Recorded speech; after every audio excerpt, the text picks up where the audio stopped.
AITA for moving on after my girlfriend said she didn't want a commitment? Hello everyone. My name is Gavin. I'm 24 years old and I never thought I'd be writing something like this, but I honestly don't know what to do or who to talk to. A few days ago, my girlfriend, or rather, my ex, though it's still hard for me to call her that, told me she didn't want a commitment and that it would be better if we were just friends. Her name is Lila, she's 23, and we had been together for almost 10 months. Everything seemed fine, or at least that's what I thought. To this day, I can't understand what happened. There was no fight, no clear signs that something was wrong. One day, she just looked me in the eye and said she didn't want a relationship anymore, that she needed space, and that she'd prefer we were just friends. She said it so calmly it left me speechless. I didn't know how to react. I asked if I had done something, if she was mad at me, if she had met someone else, but she just repeated that no, I hadn't done anything wrong. She simply didn't want commitments in her life. I want to tell you a bit about what our relationship was like, because maybe someone can help me understand what might have gone wrong. I met her at a get-together at a mutual friend's apartment just over a year ago. I didn't even feel like going that night.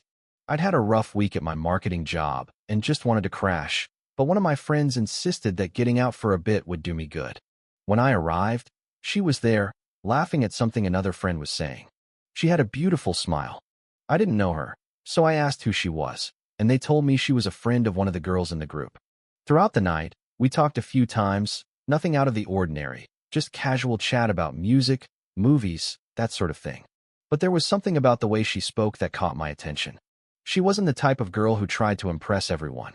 She was laid back, natural, and had this way of listening intently that made you feel like what you were saying really mattered.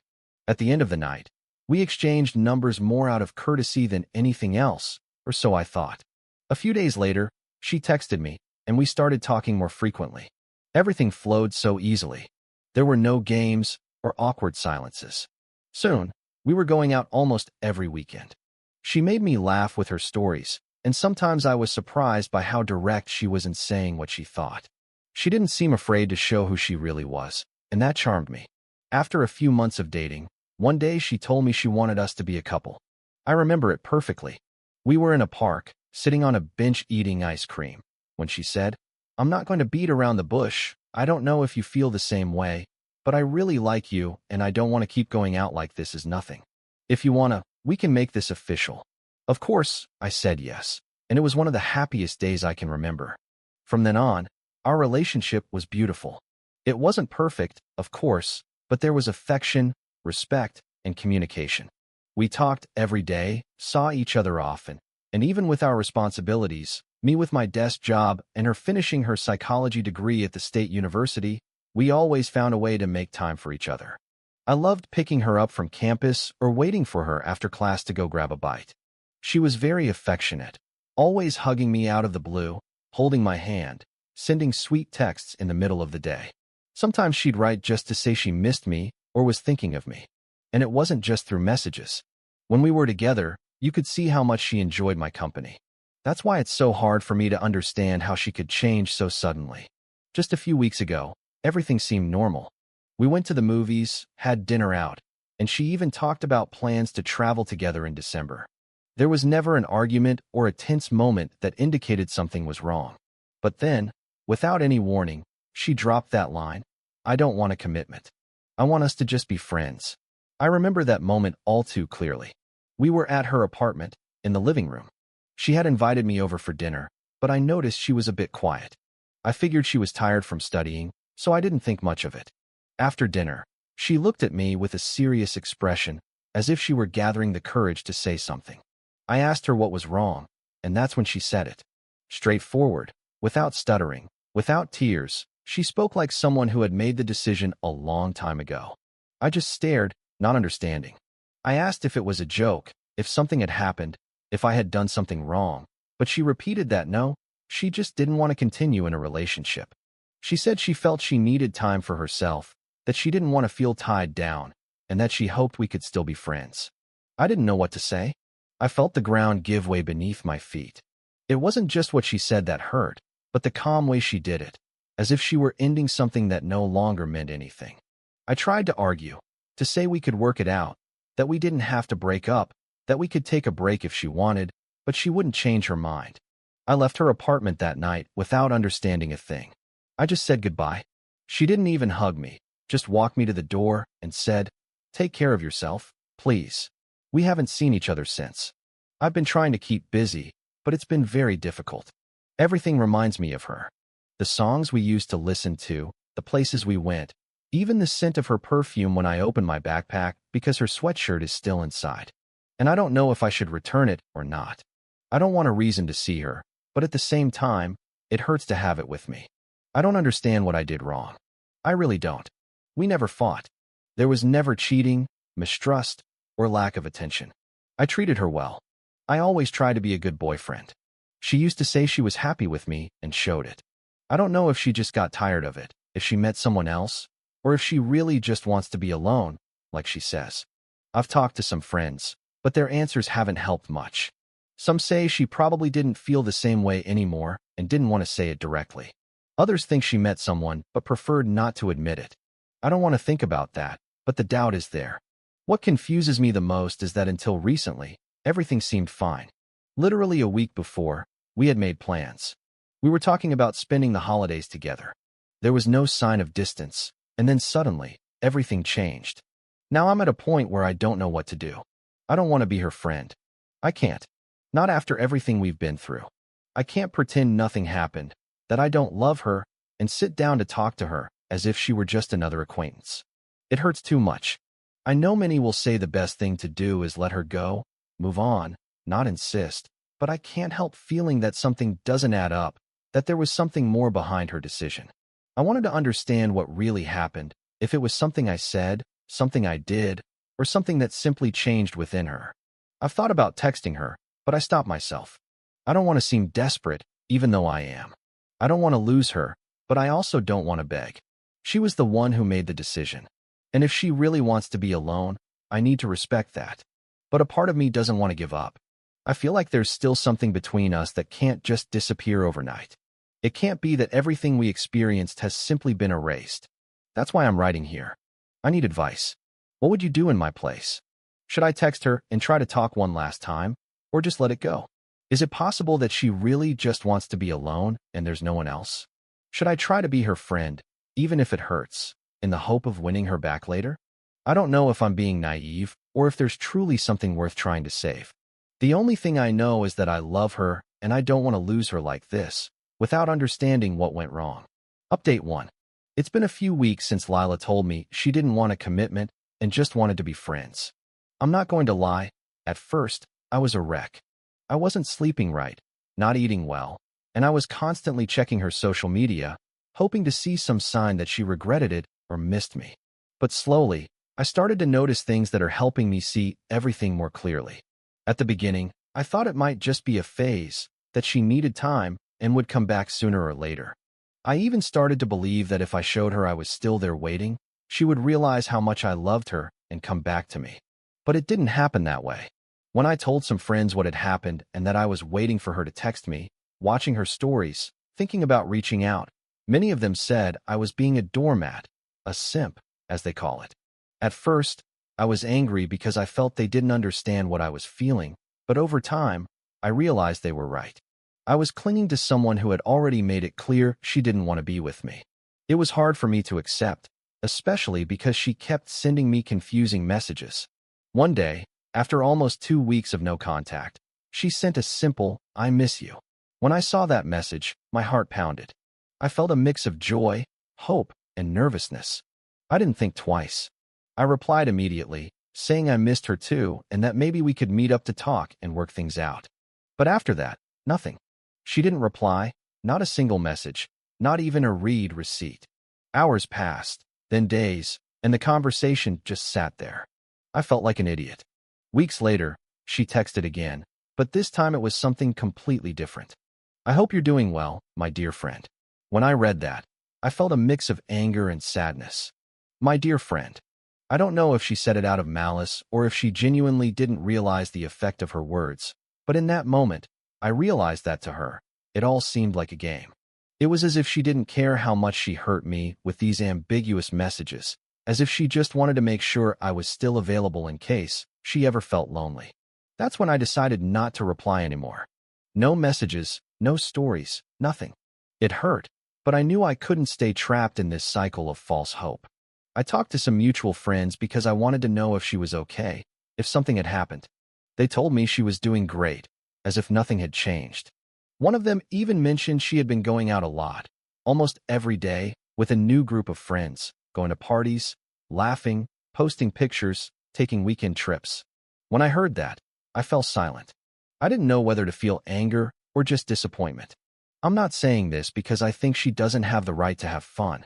Of course she does, but it's hard to understand how someone can go from saying they love you, that you're the best thing that ever happened to them, to acting as if you never existed. I keep trying to find an explanation, but I think there just isn't one. A friend told me something that has been echoing in my head. There are people like that, Gavin, who don't know what they want. They get excited, they give their all, but when they realize something is getting serious, they get scared and run. And they do it over and over with different people. I think he's right. Maybe Lila is one of those people who love the initial phase of a relationship, the excitement, the attention, the affection. But when commitment arrives, they feel trapped and chase the adrenaline of something new. Maybe I was just another part of that cycle. Thinking about it hurts, but it also helps me accept reality. I realized I can't keep blaming myself. I didn't do anything wrong. I was a good boyfriend. I treated her with respect, supported her. I was there for her. If that wasn't enough, or if she simply didn't want the same thing I did, it's not my fault. No one can be forced to stay. The first few days after all this were terrible. I had trouble even getting out of bed. Nothing made sense. I felt a constant emptiness, as if everything else had lost its importance. But over time, I realized that staying like that wouldn't change anything. If she had moved on with her life, I needed to move on with mine too. So, I made a decision to focus on myself. I know it's a cliché, but I needed to do something to clear my head and stop thinking about her all the time. So I joined a gym, not for revenge or to show her what she lost, but because I needed to regain my balance, my routine, my self-esteem. It's only been a few days, but it's helping me more than I imagined. During that 1 hour of working out, I don't think about her. I think about myself, about improving, about releasing everything I'm carrying inside. At first, I went without any motivation, but little by little, I started to enjoy it. There's something therapeutic about getting tired, sweating, and realizing you're investing time in yourself and not in someone who is no longer part of your life. Besides that, I've started doing things I had set aside because I was so involved in the relationship. I'm picking up my hobbies again, going out more with my friends, and slowly, I feel my mind starting to rest. I'm not saying I'm okay yet, because I'm not. It still hurts to see her in photos or remember the moments we shared, but I'm beginning to accept that life goes on with or without her. Sometimes I get angry thinking that while I was spending entire nights dwelling on everything, she was at parties, laughing, as if nothing had happened. But I also understand that everyone deals with things in their own way. Maybe she just didn't feel the same way I did, and that's why it was easier for her to move on. I'm no longer looking for answers. Maybe I'll never have them. The only clear thing now is that I don't want to lower myself anymore or beg for attention. I don't want to text her again or wait for her messages, because every time I did, I only ended up hurting myself more. I've learned something I wish I had understood sooner. You can't convince someone to love you, much less to stay. Love isn't forced, and if you have to beg for it, then it's not love anymore. My friends have been very supportive. Some say this will make me stronger, that in a few months I'll look back and laugh at all this. I don't feel that way now, but I trust that moment will come. One of them even told me, "Gavin, the best revenge is to be okay. Not to prove anything, not to look for her, not to reply, just to move on." And I think he's right. I no longer want to be the guy who waits for a message or a chance that will never come. I no longer want to be the doormat who settles for scraps of attention. I want to get my dignity, my peace, and my focus back. I've started writing more, reading, spending time with myself. I won't lie. There are moments when I relapse and think about texting her or seeing if she's posted something new. But now I can stop myself, because I understand that doing so only holds me back. Little by little, I'm accepting that she wasn't the person I thought she was. I don't say this with resentment, but with clarity. I think I idealized her. I saw someone in her who didn't really exist. And now, After all this, it's time to stop looking back and focus on what's ahead. I know I still have a lot of healing to do, but for the first time since everything happened, I feel like I'm on the right track. I don't need answers from her or explanations. What I need is peace, and that's what I'm working on. If anyone reading this is going through something similar, I can only say one thing. It's not worth begging for love. As much as it hurts, there comes a moment when you have to choose yourself. And that's exactly what I intend to do now. I'm going to move on with my life, and this time, not out of pride, but out of self-love. Update 2. Several months have passed since Lila and I broke up. It sometimes surprises me how much life can change in just half a year. What began as a period of grief filled with anger and confusion eventually turned into a process of rebuilding. I started focusing on myself. I went back to the gym, started sleeping better, and a few months ago, I met someone, Serena. It wasn't planned. We just met at a professional development course. Her easygoing outlook on life was contagious, and over time, without realizing it, I was happy again. With Serena, I learned that not everything has to be an emotional roller coaster. She brought me peace, something I hadn't had with Lila for a long time. We've been seeing each other for 3 months now, and recently I decided to make our relationship public. I posted a simple photo on my social media, nothing flashy, just the two of us smiling in a coffee shop. It was a small gesture, but for me, it meant closing one chapter and opening another. I never imagined this would trigger Lila's return. That same night, my phone started ringing nonstop. It was calls from an unknown number. At first, I didn't answer, but after 5 missed calls in a row, I decided to pick up. It was her. Her tone of voice was aggressive, almost as if we had never broken up. "Oh, so you have a girlfriend now?" she said sarcastically. "Lila, I'd appreciate it if you didn't call me anymore." "There's nothing between us," I replied calmly. Her voice changed immediately. "If you can't be mine, you won't be anyone's." And she hung up. I was left speechless, a mix of fear and disbelief.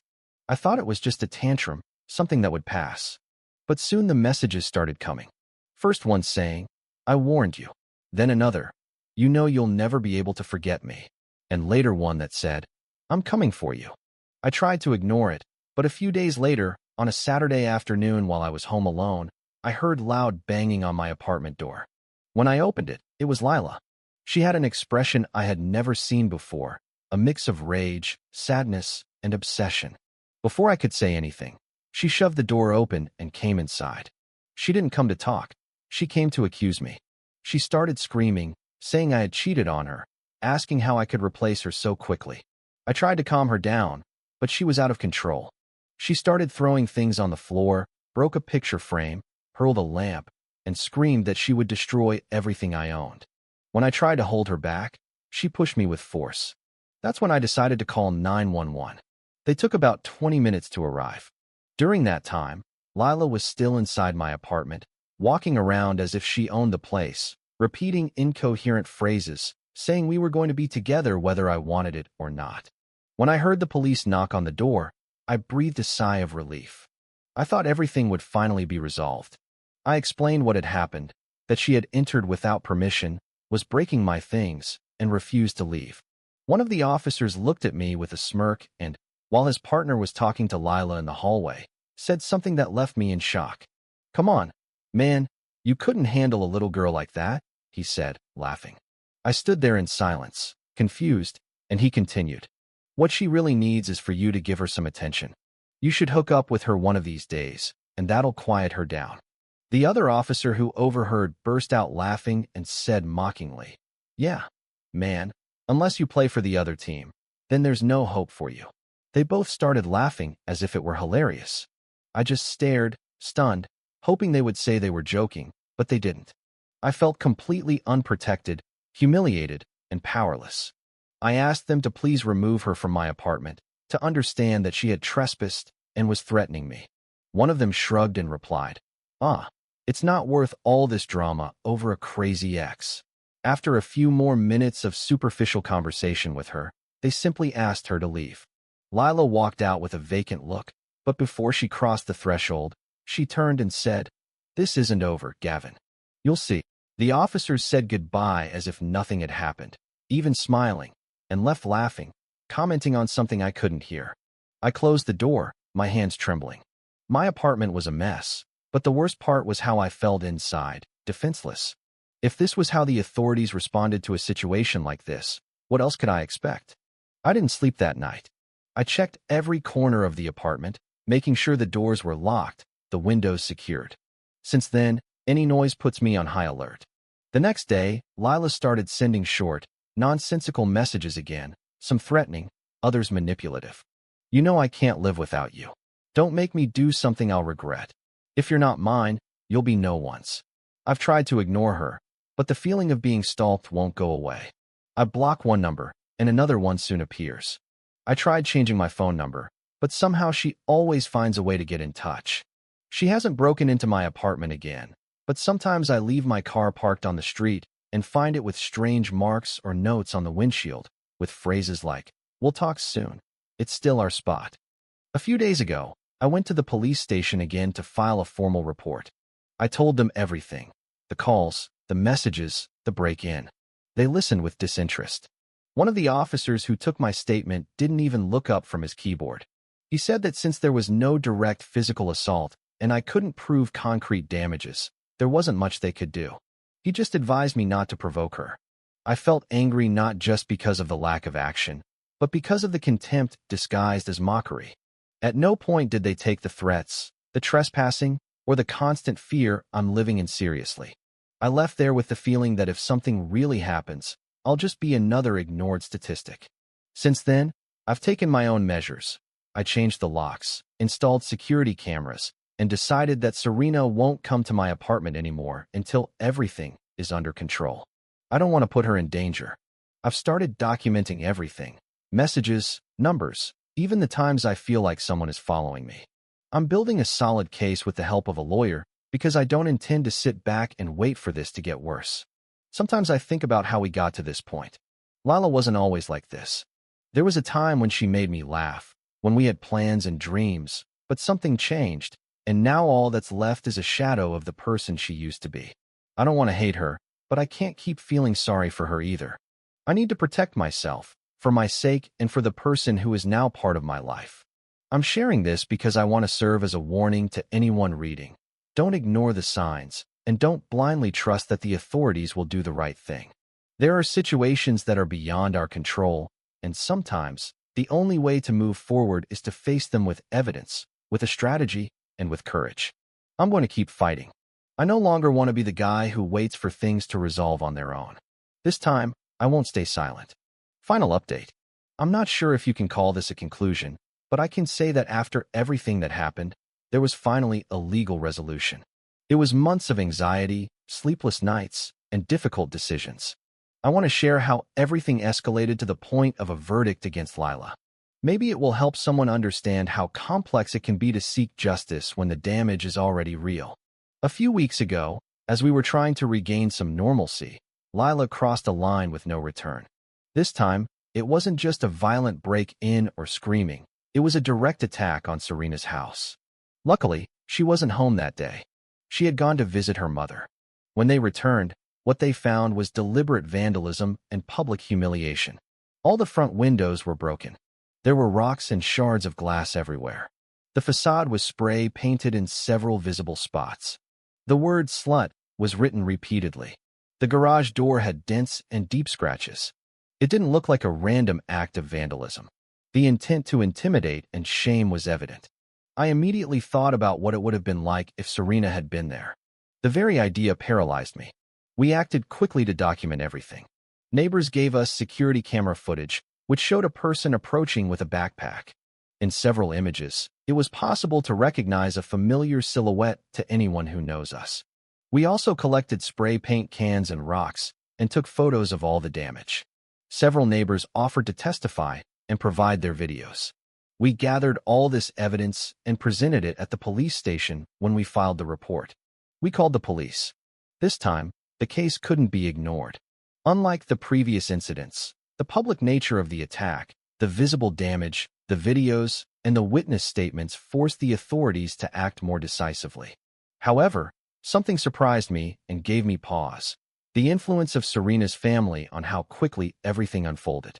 Her father, a retired police officer, was not only outraged as a parent, he leveraged contacts and made calls that, in practice, sped up the investigation.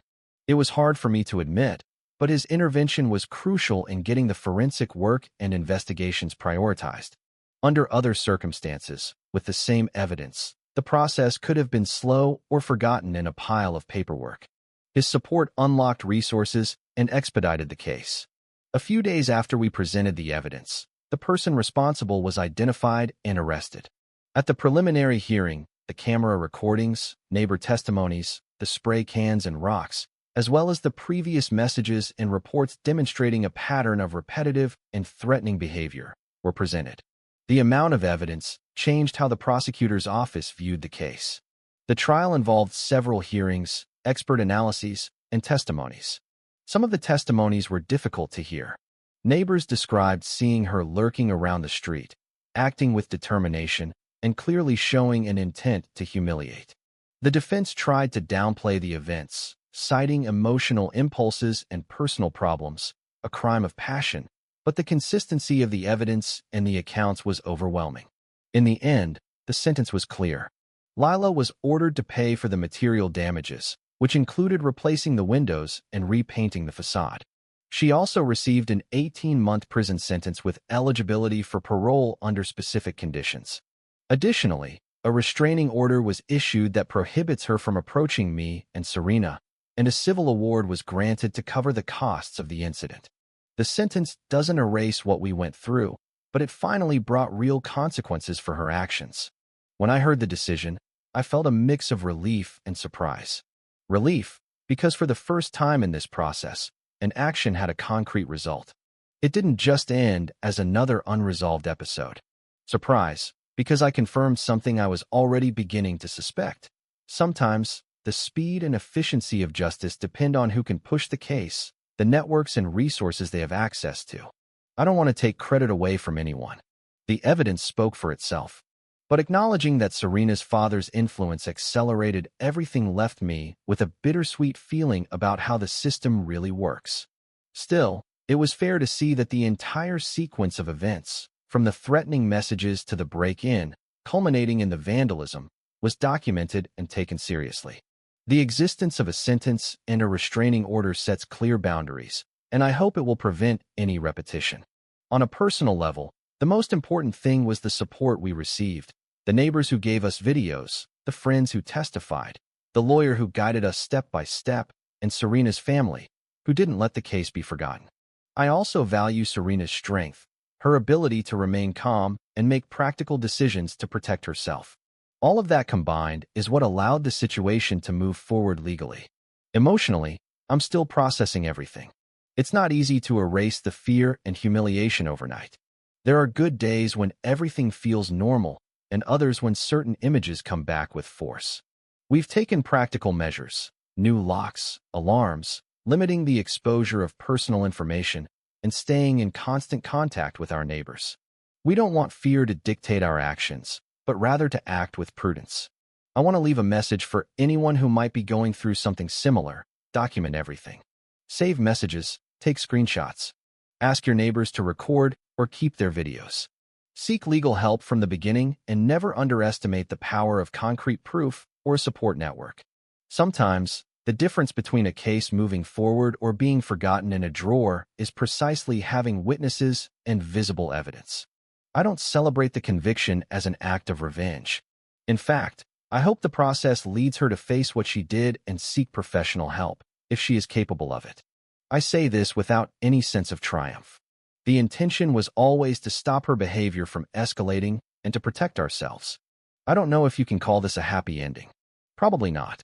But after so much fear of living in uncertainty, the sentence and the legal measures finally allow us to breathe a little more easily.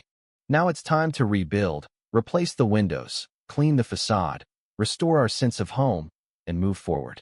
We will do it with care, with support, and with the conviction that when the community comes together and the evidence is presented, justice can, indeed, work. If anyone has gone through something similar or has practical advice on how to reinforce security measures while the person is serving parole, I would be grateful to hear it. I don't want to live my life perpetuating fear. If you liked it, don't forget to leave a comment and support the channel by subscribing. See you in the upcoming stories.